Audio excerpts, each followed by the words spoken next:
ನಮಸ್ಕಾರ, ಎಲ್ಲರಿಗೂ ನಮಸ್ಕಾರ. ಕೂಜಂತಂ ರಾಮ ರಾಮೇತಿ ಮಧುರಂ ಮಧುರಾಕ್ಷರಂ ಹರುಯ್ಯ ಕವಿತಾ ಶಾಖಂ ಒಂದೇ ವಾಲ್ಮೀಕಿ ಕೋಕಿಲಂ. ಇವತ್ತು ನಾನು ವಾಲ್ಮೀಕಿ ರಾಮಾಯಣದ ಕೆಲವೊಂದು ಭಾಗಗಳನ್ನು ನಿಮ್ಮ ಮುಂದೆ ಪ್ರಸ್ತುತಪಡಿಸ್ಬೇಕು ಅಂತಂತೇಳಿ ವಿಷಯವನ್ನು ಪ್ರಸ್ತಾಪ ಮಾಡ್ತಾ ಇದ್ದೀನಿ. ವಾಲ್ಮೀಕಿ ರಾಮಾಯಣ ಕುವೆಂಪು ರವರು ಬರೆದು ಸರ್ಕಾರದಿಂದ ಜ್ಞಾನಪೀಠ ಪ್ರಶಸ್ತಿಯನ್ನು ಪಡೆದುಕೊಂಡಂತಹ ನೆನಪು ನಾವು ಇಲ್ಲಿ ನೆನಪು ಮಾಡಿಕೊಳ್ಬೇಕಾಗುತ್ತದೆ. ಈ ವಾಲ್ಮೀಕಿ ರಾಮಾಯಣಕ್ಕೆ ಈ ಮಹಾಕಾವ್ಯವನ್ನು ಬರೆದಂತಹ ಕುವೆಂಪುರವರಿಗೆ ಜ್ಞಾನಪೀಠ ಪ್ರಶಸ್ತಿ ಸಿಕ್ಕಿದ್ದು ನಮ್ಮೆಲ್ಲರಿಗ ಹೆಮ್ಮೆಯ ವಿಷಯ. ಇಂಥ ಒಂದು ಸಂದರ್ಭದಲ್ಲಿ ನಾನು ಈ ವಾಲ್ಮೀಕಿ ರಾಮಾಯಣದ ಭಾಗಗಳನ್ನು ನಿಮ್ಮ ಮುಂದೆ ಇಡಬೇಕು ಅಂತಂತೇಳಿ ತೀರ್ಮಾನ ಮಾಡಿ ನುಡಿ ಮುನ್ನುಡಿ ಎಲ್ಲವನ್ನ ಮುಗಿದ ಮೇಲೆ ನಾನು ವಾಲ್ಮೀಕಿ ರಾಮಾಯಣದ ಮೊದಲನೇ ಎರಡನೇ ಕಾಂಡವಾದ ತಾಟಕ ಸಂಹರಣ ಅನ್ನುವ ವಿಷಯವನ್ನು ಮಂಡಿಸ್ತಾ ಇದ್ದೀನಿ. ಇದು ವಾಲ್ಮೀಕಿ ರಾಮಾಯಣದಲ್ಲಿ ಬರ್ತಕ್ಕಂಥ ಪ್ರತಿದೆ. ಇದರಲ್ಲಿ ವಿಶ್ವಾಮಿತ್ರ ಕಾಲದಲ್ಲಿ ಋಷಿಮುನಿಗಳು ಯಜ್ಞ ಯಾಗಾದಿಗಳನ್ನು ಮಾಡ್ತಾಯಿದ್ರು. ಯಜ್ಞ ಯಾಗಾದಿಗಳು ಅಂದರೆ ಅವರಿಗೆ ಮುಖ್ಯವಾಗಿ ಜೀವನದಲ್ಲಿ ಬರ್ತಕ್ಕಂಥ ಮೊದಲನೇ ಕೆಲಸ.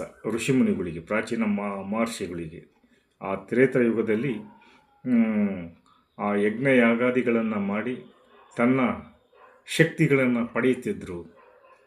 ಎಲ್ಲ ಅಷ್ಟದಿಕ್ಪಾಲಕರ ದೇವತೆಗಳಿಗೆ, ಇಷ್ಟ ದೇವತೆಗಳಿಗೆ ಅರ್ಘ್ಯವನ್ನು ಕೊಟ್ಟು ಅವರಿಂದ ಪ್ರತ್ಯಕ್ಷ ಮಾಡಿಕೊಂಡು ಆ ಶಕ್ತಿಯನ್ನು ಪಡೆಯುತ್ತಿದ್ದರು ಪ್ರಾಚೀನ ಋಷಿಮುನಿಗಳು ಅನ್ನುವುದನ್ನು ನಮಗೆ ಗೊತ್ತಿರೋಂಥ ವಿಚಾರ.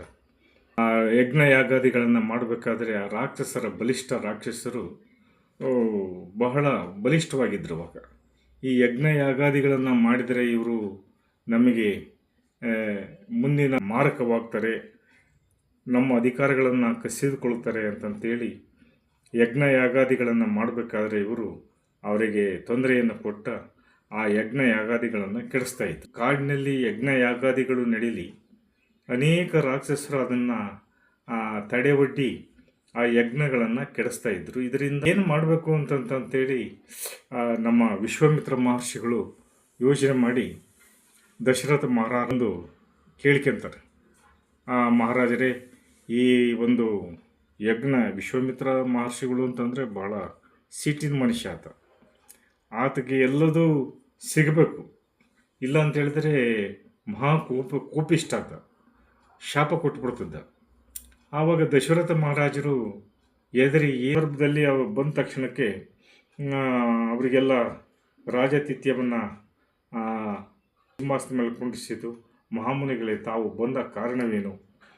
ಭಾಳ ದಿವಸಕ್ಕೆ ಬಂದರೆ ನಮ್ಮಿಂದ ಏನಾಗಬೇಕಾಗಿತ್ತು? ನಿಮ್ಮ ಮೊದಲನೇ ಮಗ ರಾಮನನ್ನು ನನ್ನ ಜೊತೆಗೆ ಕಳಿಸ್ಕೊಡ್ಬೇಕು ಅಂತಂತೇಳಿ ಕೇಳಿದಾಗ ಯಾಕೆ ಅಂತಂತ ಕೇಳಿದ್ರೆ, ಈ ಥರ ಯಜ್ಞ ಯಾಗಾದಿಗಳು ನಡಿಬೇಕಾದರೆ ರಾಕ್ಷಸರ ಉಪಟಳ ಭಾಳ ಜಾಸ್ತಿ ಆಗಿದೆ. ಅವ್ರನ್ನೆಲ್ಲ ಸಂಹಾರ ಮಾಡ್ಬೇಕು ಅಂತಂದರೆ ಶ್ರೀರಾಮನ ಒಬ್ಬನಿಗೆ ಮಾತ್ರ ಸಾಧ್ಯ, ಇನ್ನು ಯಾರಿಂದಲೂ ಸಾಧ್ಯ ಇಲ್ಲ. ನಿನ್ನ ಮಗನ ನೀವು ಕಳಿಸ್ಕೊಡ್ಬೇಕು ಅಂತಂತೇಳಿ ಅವರು ಮಹಾರಾಜನ ದಶರಥ ಮಹಾರಾಜ 4 ಜನ ಮಕ್ಕಳನ್ನ ಭಾಳ ಅಪರೂಪದಿಂದ ಮಕ್ಕಳನ್ನು ಪಡೆದಿರ್ತಾನೆ. ಯಜ್ಞ ಯಾಗಾದಿಗಳನ್ನು ಮಾಡಿ ಆ ಫಲದಿಂದ ಮಕ್ಕಳಾಗಿರ್ತವೆ, ಪ್ರೀತಿಯಿಂದ ಸಾಕಿರ್ತಾನೆ. ವಿಷಯ ಕೇಳಿಬಿಟ್ಟು ಕುಸ್ತೋಗ್ಬಿಡ್ತಾನೆ. ಮುನಿಗಳೇ, ಸಾಧ್ಯ ಇಲ್ಲ, ನಾನು ಬರ್ತೇನೆ, ನಾನು ಹೋರಾಟ ಮಾಡ್ತೇನೆ, ಎಳೆ ಬಾಲಕರನ್ನ ನಾನು ಯಾಕೆ ಕಳಿಸಿಕೊಡ್ಲಿ ನಿಮ್ಮ ಹಿಂದೆ? ಅವು ಇನ್ನೂ ಅರಮನೆಯಲ್ಲಿ ಬೆಳ್ಕೊಬೇಕಾದಂಥವ್ರು, ಈಗ ಆ ರಾಕ್ಷಸರೊಡನೆ ಯುದ್ಧ ಮಾಡ್ಬೇಕಂತಂದರೆ ಭಾಳ ಕಷ್ಟ ಆಗುತ್ತೆ, ನಾನೇ ಬರ್ತೀನಿ ಅಂತಂತೇಳಿ. ಇಲ್ಲ ಮಹಾರಾಜರೇ, ಅವರು ಶಕ್ತಿಯುತ ರಾಕ್ಷಸರುಗಳು, ಅವ್ರನ್ನ ಕೊಲ್ಲೋದಕ್ಕೆ ನೀವು ಸಾಧ್ಯ ಇಲ್ಲ, ನೀವು ಬೇಡ, ರಾಮನನ್ನು ಕಳಿಸ್ಕೊಡ್ರಿ ನನಗೆ, ಅವನ ಜವಾಬ್ದಾರಿ ನನಗಿರಲಿ, ನಾನೆಲ್ಲ ಅವನ್ನ ಕರ್ಕೊಂಬರ್ತೀನಿ. ನಾನು ಅವನಿಗೆ ಕೆಲವೊಂದು ಶಸ್ತ್ರಗಳನ್ನು ಉಪದೇಶ ಮಾಡಬೇಕು, ಆ ಶಸ್ತ್ರಗಳನ್ನು ಅವನಿಗೆ ಆ ಒಂದು ಜ್ಞಾನವನ್ನು ಕೊಡಬೇಕು ಅನೇಕ ಶಸ್ತ್ರಗಳು ನನ್ನಲ್ಲಿವೆ, ಅವನಿಗೆ ದಾರಿ ಏರಿತೀನಿ, ಕಳಿಸ್ಕೊಡಿ, ನೀವೇನು ಹೆದರಂಥ ಅವಶ್ಯಕತೆಯೇ ಇಲ್ಲ ಅಂತಂತೇಳಿ ವಿಶ್ವಾಮಿತ್ರ ದಶರಥ ಮಹಾರಾಜನಿಗೆ ಹೇಳ್ತಾನೆ. ಆದರೂ ಒಲ್ಲದ ಮನಸ್ಸಿಂದ ವಸಿಷ್ಠರ ಕಡೆಗೆ ನೋಡ್ತಾನೆ. ವಸಿಷ್ಠ ಮಾಮುನಿಗಳಿಗೆ ಗೊತ್ತಿರ್ತದೆ, ಅವರಿಗೆ ಕೊಟ್ಬಿಡು, ಏನೂ ಆಗೋದಿಲ್ಲ, ಆ ಜವಾಬ್ದಾರಿ ಅವ್ರಿಗಿದೆ, ನಿಮ್ಮ ಮಕ್ಕಳನ್ನ ಏನೂ ಆಗೋದಿಲ್ಲ, ಕಳಿಸ್ಕೊಟ್ಬಿಡು ಅಂತೇಳಿ ವಸಿಷ್ಠರ ಒಂದು ಮೇರೆಗೆ, ಅವರ ಮಾತಿನ ಮೇರೆಗೆ ತನ್ನ ಮಕ್ಕಳನ್ನು ರಾಮ ಲಕ್ಷ್ಮಣ ಇಬ್ಬರನ್ನ ಕಳಿಸ್ಕೊಡ್ತಾನೆ. ರಾಮ ಲಕ್ಷ್ಮಣರನ್ನು ಕರೆದುಕೊಂಡು ಹೋದಂತಹ ವಿಶ್ವಾಮಿತ್ರರು ಕರ್ಕೊಂಡು ಕಥೆಗಳನ್ನು ಹೇಳಿಕೊಂಡು ಅನೇಕ ಸವಿಕೊಂಡು ಅವರಿಗೇನು ಬೇಜಾರಾಗದ ರೀತಿಯಲ್ಲಿ ಆ ಬಾಲಕರನ್ನು ಕರೆದುಕೊಂಡು ಯಾರು ವಿಶ್ವಾಮಿತ್ರ. ಮರುದಿನ ಅವ್ರನ್ನ ಕರ್ಕೊಂಡು ಗಂಗಾ ಸರಿಯು ನದಿಗಳ ಸಂಗಮನ ಪ್ರಯಾಣ ಮುಂದುವರಿಸ್ಕೊಂತ ಬರ್ತಾರೆ. ಅವರ ಋಷ್ಯಾಶ್ರಮವಿತ್ತು, ಪಕ್ಕದಲ್ಲೇ ಗಂಗಾ ಸರಿಯು ನದಿಗಳ ಹತ್ರ ಋಷ್ಯಾಶ್ರಮವಿತ್ತು. ಅದು ಹಿಂದೆ ಪರಶಿವನು ತಪಸ್ಸು ಮಾಡುತ್ತಾ ತಮ್ಮ ತಪಸ್ಸಿಗೆ ವಿಘ್ನವನ್ನು ತಂದೊಡ್ಡಿದ್ದ ಮನ್ಮಥನನ್ನು ಸುಟ್ಟು ಅರುವಿದ ಪವಿತ್ರವಾದ ಆಶ್ರಮ. ಆ ಜಾಗದಲ್ಲಿ ಈಶ್ವರನಿಗೂ ಮನ್ಮಥನಿಗೂ ಒಂದು ಯುದ್ಧವಾಗಿತ್ತು. ಅವನಿಗೆ ಸುಟ್ಟಾಕಿದ್ದ ಮನ್ಮಥನ ಪರಶಿವನು, ಅಂಥ ಜಾಗ ಅದು. ಅಲ್ಲಿ ಆಶ್ರಮವಿತ್ತು. ಋಷಿಗಳು ಆಶ್ರಮಕ್ಕೆ ಶ್ರೀರಾಮ ಲಕ್ಷ್ಮಣನ ವಿಶ್ವಾಮಿತ್ರನ ಅತ್ಯಾದರದಿಂದ ಬರಮಾಡಿಕೊಂಡು ಅವರಿಗೆಲ್ಲ ಅತಿಥಿ ಸತ್ಕಾರಗಳನ್ನು ನೋಡಿಕೊಂಡು ಮರುದಿನ ಬೆಳಗ್ಗೆ ಗಂಗಾ ದೋಣಿಯಲ್ಲಿ ದಾಟಿ ಮುಂದಕ್ಕೆ ಪ್ರಯಾಣ. ರಾಮ ಲಕ್ಷ್ಮಣನ ಕರ್ಕೊಂಡು ಗಂಗಾ ನದಿಯನ್ನು ದಾಟಿ ಮುಂದಿನ ಕಾಡಿಗೆ ಬಂದರು. ಸುತ್ತಲೂ ಮುತ್ತಲು ನೋಡ್ತಾರೆ, ಎಲ್ಲ ಅದು ದಟ್ಟ ಅಡವಿ. ಕೇಳಬೇಕೆ, ಸುತ್ತಮುತ್ತ ಎಲ್ಲಿಯೂ ಆಶ್ರಮವಾಗಲಿ ಮಾನವ ಸಂಚಾರದ ಕುರುಹುಗಳಾಗಲಿ ಇರೋದಿಲ್ಲ ಅಲ್ಲಿ. ಯಾಕಂದರೆ ರಾಕ್ಷಸರು ವಾಸ ಮಾಡೋಂಥ ಜಾಗ. ಅಂಥ ಜಾಗದಲ್ಲಿ ರಾಕ್ಷಸಿಗೆ ಸೇರಿದವನ, ತಾಟಕಿಗೆ ಸೇರಿದವನ, ಭಾಳ 1000 ಆನೆಗಳ ಬಲವುಳ್ಳ ರಾಕ್ಷಸಿಯವಳು. ಅಂಥ ಒಂದು ತಾಟಕಿಗೆ ಮಾರೀಚನೆಂಬ ಮಗ ಇರ್ತಾನೆ. ತಾಯಿ ಮಕ್ಕಳು ತಪಸ್ಸುಗಳ ಯಮಸ್ವರೂಪಿಗಳಾಗಿದ್ದಾರೆ. ಯಾವುದೇ ತಪಸ್ಸುಗಳು ಬರಲಿ, ಯಾವ ಋಷಿಮುನಿಗಳು ಬರಲಿ, ಅಲ್ಲಿ ಅವ್ರ ಮುಂದೆ ಏನು ನಡೆಯಂಗಿಲ್ಲ. ಅಲ್ಲಿ ಏನು ನಡೆಯಂಗಿಲ್ಲ, ಯಜ್ಞ ಯಾಗಾದಿಗಳು ಏನೂ ನಡೆಯಂಗಿಲ್ಲ. ಈ ಒಂದು ಸಂದರ್ಭದಲ್ಲಿ ಅವರನ್ನು ಸಂಹರಿಸಲು ನೀನೇ ಶಕ್ತ. ಈ ತಾಟಕಿ ಈಗ ಬರ್ತಾಳೆ, ಈಗ ಆ ಯಮಸ್ವರೂಪಿಯಾದ ತಾಟಕಿಯನ್ನು ಕೊಲ್ಲುವ ಶಕ್ತಿ ನಿನ್ನೊಬ್ಬನಿಗೆ ಇರೋದು. ಹೀಗಾಗಿಬಿಟ್ಟು ನೀನು ಅವಳನ್ನ ಸಂಹಾರ ಮಾಡಬೇಕು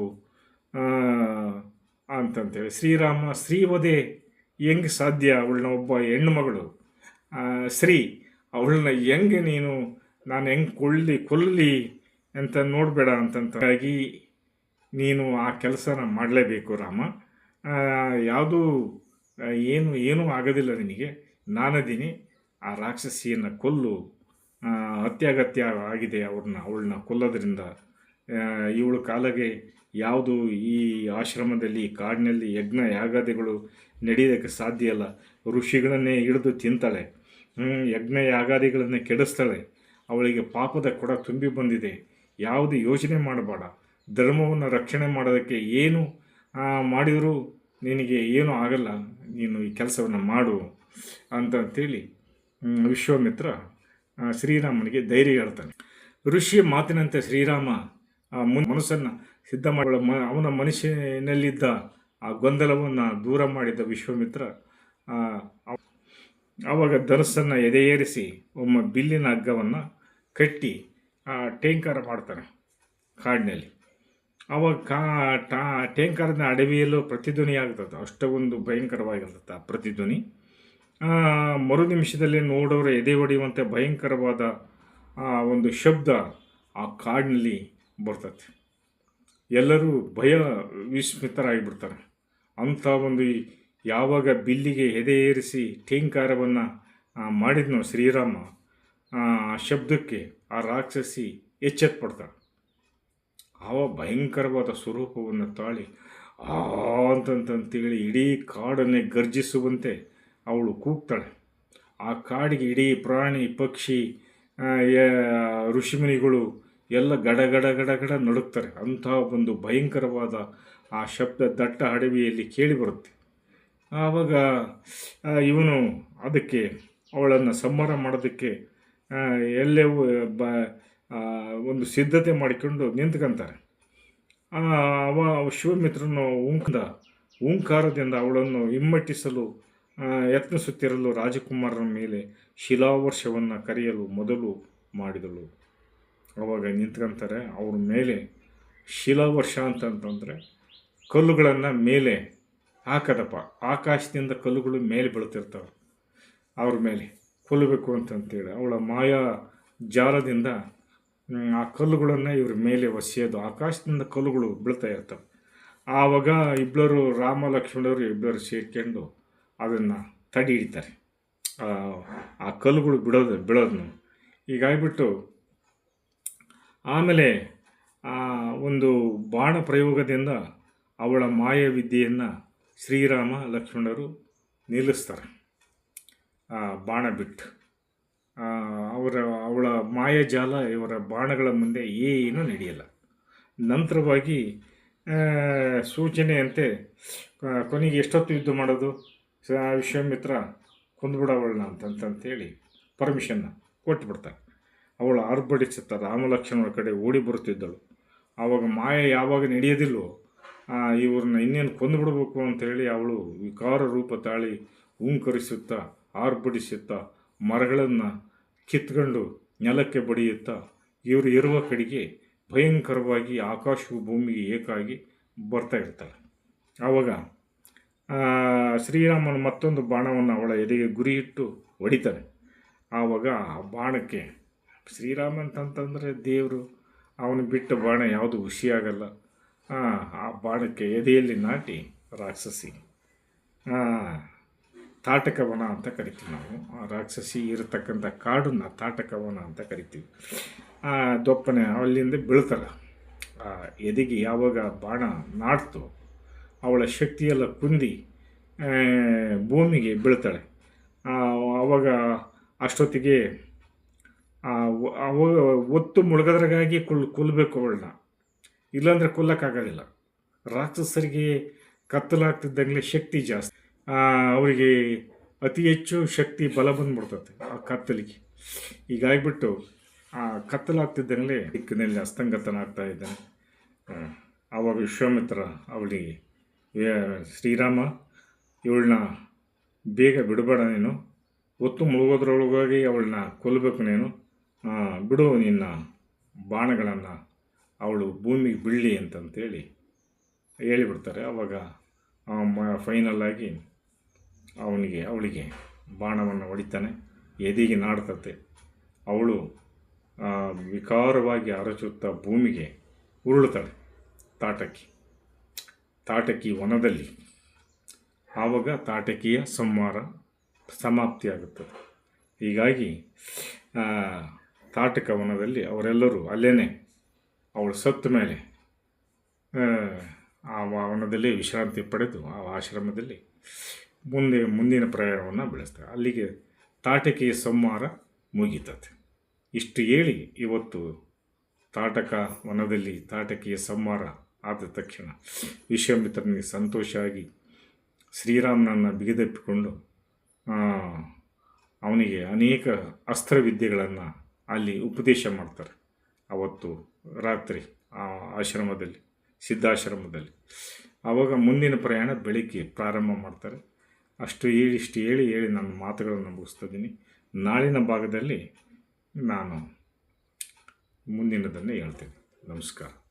ಈ ವಿಷಯವನ್ನು 4 ಜನಕ್ಕೆ ತಿಳಿಸಿ ನನ್ನ ಚಾನಲ್ನ ಸಬ್ಸ್ಕ್ರೈಬ್ ಮಾಡಿ, ಆ ಲೈಕ್ ಕೊಡಿ ಅಂತ ಕೇಳಿಕೊಳ್ಳುತ್ತಾ ಇವತ್ತಿನ ಒಂದು ಭಾಗವನ್ನು ಮುಗಿಸ್ತಾ ಇದ್ದೀನಿ. ಜೈ ಹಿಂದ್, ಜೈ ಕರ್ನಾಟಕ.